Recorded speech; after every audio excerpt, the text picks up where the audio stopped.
అందరికీ నమస్కారములండి. ఇప్పుడు సెలవులు కదా, ఇంకా పిల్లలందరూ కూడా ఇంటి దగ్గరే ఉంటారు. అందులో పరీక్షలు ఎండగా ఇవి ఇంటర్మీడియట్ పరీక్షలు అయిపోయినాయి, 10th పరీక్షలు అయిపోయినాయి. పిల్లలు పాపం ఏంటంటే ఈ చక్కగా సెల్ ఫోన్లో ఇప్పటికే బాగా సెల్ ఫోన్ మోజులోనే ఉన్నారు కాబట్టి ఇంకా బాగా ఖాళీ టైం దొరికింది కాబట్టి మళ్ళీ కాలేజీలకి అటు వెళ్ళేటప్పటికల్లా అప్పటి వరకు వీళ్ళు సెల్ ఫోన్తోనే మునిగిపోతూ ఉంటారు. ఇది కొంచెం పేరెంట్స్ చాలా జాగ్రత్తగా చూడాల్సిన అవసరం ఉంది. ఈరోజు నేను ఫోక్సో చట్టం గురించి కొద్దిగా చెప్దాం అనుకుంటున్నానండి. నేను లాయర్లాగా చెప్పి మిమ్మల్ని కన్ఫ్యూజ్ చేయను. నేను మామూలుగా మీకు చాలా సరళంగా అందరికీ పేరెంట్స్కి అర్థమయ్యే విధంగా నేను చెప్తూ ఉన్నాను. ఈ మైనర్లకి సంబంధించినటువంటి చట్టం ఇది చాలా భయంకరమైనటువంటిది, చాలా ఏంటంటే చాలా కఠినతరమైనది కూడా. ఇది ఎవరికి చాలామంది తెలియకుండా చిన్నపిల్లలు కదండి, ఏదో వాళ్ళు ప్రేమలు దోమలు ఏదో అంటూ ఉంటారు, తర్వాత ఏముండదు. కాదండి, ఎందుకంటే 18 సంవత్సరాలు నిండే వరకు కూడా వాళ్ళు మైనర్లే. వీళ్ళకి ఏం జరుగుతుందంటేనండి, ఇప్పుడు ఈ సెల్ ఫోన్ల ప్రభావం కావచ్చు. ఎందుకంటే ఇంతకుముందు అంటే పిల్లలు పుస్తకాలు ఏవో చదువుకునే వాళ్ళు, ఆ పుస్తకాలు ఆ నాలెడ్జ్ ఏదో చక్కగా విలువలు అవన్నీ ఉండేవి. ఇప్పుడు అవి కావు కదా, ఈ సెల్ ఫోన్లు చూసేసి వీళ్ళకి అన్నీ కూడా ఏవో రీల్స్ అవన్నీ చూడడం, ఏదో సినిమాల ప్రభావం కూడా అలాగే ఉందండి. ఇప్పుడున్న ఈ ప్రభావంతో ఏమవుతున్నారంటే అందులో హార్మోన్స్ ప్రభావం ఒకటి ఉంటుందండి పిల్లలకి. ఎందుకంటే అటు ఇటుగా వయసుకు వస్తూ ఉంటారు కదా, వీళ్ళు ఒక చోట నిర్ణయకుండా ఉంటుంది. అయ్యో వాళ్ళు ఎవరికో గర్ల్ ఫ్రెండ్ ఉంది, నాకు లేదు కదా, నాకు కూడా గర్ల్ ఫ్రెండ్ కావాలి కదా అని చెప్పి చూస్తూ ఉంటారు. ఇక్కడ ఏమవుతుందంటేనండి, ఇప్పుడు ఈ వేధింపులు అనేవి ఉన్నాయి చూసారు. ఆడపిల్లల్ని మైనర్ని వేధిస్తే అసలు ఎంత కఠినమైన శిక్షలు ఉన్నాయో చెప్పలేనండి. ఎందుకంటే చాలా చిన్న చిన్న వేధింపులకు కూడా వాళ్ళకి 3-4 ఏళ్ళు శిక్ష పడుతుంది. అదేవిధంగా ఇంకా కొంచెం దాని వాళ్ళ యొక్క ఆ తీవ్రత బట్టి ఏంటంటే ఇది మరణశిక్ష వరకు కూడా వెళ్ళే అవకాశాలు ఉన్నాయండి. 20 సంవత్సరాలు మరణశిక్ష అవసరమా ఇవన్నీ కూడా అండి. పోనీ మళ్ళీ ఆ కేసు ఏదన్నా మనం వాళ్ళు సంహరించుకోవడానికి కూడా ఎక్కడ ఏ దారి కూడా ఉండదండి.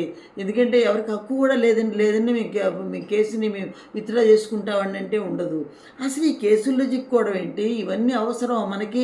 ఎందుకంటే చక్కగా చదువుకునే టైంలో చదువుకోవాలి, తర్వాత ఉద్యోగం చేసే టైంలో ఉద్యోగం చేయాలి, తర్వాత పెళ్లి టైం వచ్చినప్పుడు చేసుకోవాలి. కానీ ఈ మధ్యలో ఈ ప్రేమలు, ఈ పిల్లల మీద వేధింపులు, ఇవన్నిటికో కొంచెం దూరంగా పిల్లలకు ఒక అవగాహన అనేది కల్పించడం కోసం మాత్రమే ఈరోజు నేను ఇది చేస్తూ ఉన్నానండి.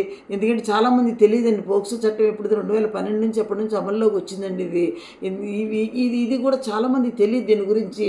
ఏదో పిల్లలు అల్లరిచిల్లర ఏదో తిరుగుతున్నారు అది అనుకుంటారు. కానీ ఇలాంటి వాటిలో చిక్కున్నప్పుడు అసలు చిక్కుకోవాల్సిన అవసరం కాదండి. పిల్లల్లో ఒక యుక్తాయుక్త విచక్షణ జ్ఞానాన్ని మనం పెంపొందించాలి.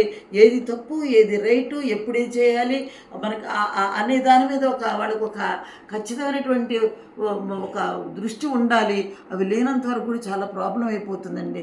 అందుకే నేను మీకు పదే చెప్పేది ఏంటంటేనండి, పిల్లల్ని ఇలాంటి వాటికి ఎక్కడా కూడా మనం కంట కనిపెట్టుకొని ఉండాలండి. వాళ్ళు ఏదో మంచి పిల్లల్లాగే ఉంటారు. ఎందుకంటే వీళ్ళకేమో కాస్త 15-16 ఏళ్ళు వచ్చినప్పటికీ కాస్త హార్మోన్స్ ఎఫెక్ట్ కూడా ఉంటుంది. ఏవో ఒకటి మా బుర్ర ఏమో ఎక్కడ కుదురుగా ఉండనియదు. దాంతోపాటు ఏంటంటే ఉన్న ప్రస్తుత సమాజ పరిస్థితి బట్టి కూడా వీళ్ళు ఆ బండి వేసుకుని తిరగాలి, సెల్ ఫోన్ పట్టుకొని తిరగాలి, అటు వెళ్ళాలి ఇటు వెళ్ళాలి ఏదో అనుకుంటూ గర్ల్ ఫ్రెండ్ ఉండాలని చెప్పేసి వీళ్ళు దీనికి కంటిన్యూ చేసే అవకాశం ఉంటుంది. కాబట్టి చాలా అప్రమత్తంగా మీ పేరెంట్స్ అందరూ ఉండాలి. నేను ఒక్కటే చెప్తున్నానండి, పిల్లలు ఎట్టి పరిస్థితుల్లో కూడా ఇక్కడ మగపిల్లలకి మరీ డేంజర్ అండి. ఎందుకంటే అమ్మాయి లేదండి, అమ్మాయే యాక్సెప్ట్ చేసిందండి, అందుకే నేను లవ్ చేశానండి అని గొంగురు ఇవన్నీ చెప్పడానికి కూడా వీలు లేదండి.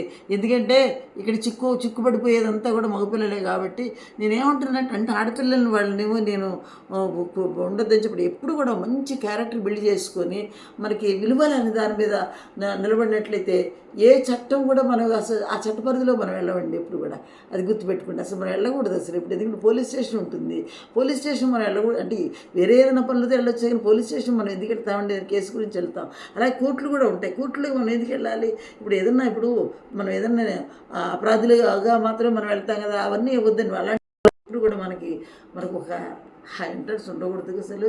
ఆ విధంగా మన నడవడిక ఉండాలి. మన పిల్లల్ని ఆ విధంగా బాగా మంచి బుద్ధులు నేర్పుకుంటూ వాళ్ళందరికీ కూడా ఒకసారి చెప్పండి అమ్మ. ఎందుకంటే ఏ విధంగా మైనర్లకి ఎట్టి పరిస్థితుల్లో కూడా ఎవరిని కూడా ఏ వాళ్ళ అంగీకారం ఏదైనా సరే ఎవరికి మీద కూడా ఏ విధమైన లైంగిక వేధింపులకు కావచ్చు, వేరే దానికి ఏ విధమైన దాన్ని చోటు లేదు అని చెప్పేసి నేను చెప్తూ ఉన్నాను. మీరు పదే పిల్లలకి కొంచెం చెప్పండి. వాళ్ళని ఎట్టి పరిస్థితుల్లో కూడా ఇలాంటి వాటికి ఎంకరేజ్ చేయొద్దని చెప్పేసి మీ అందరికీ కూడా చెప్తున్నాను.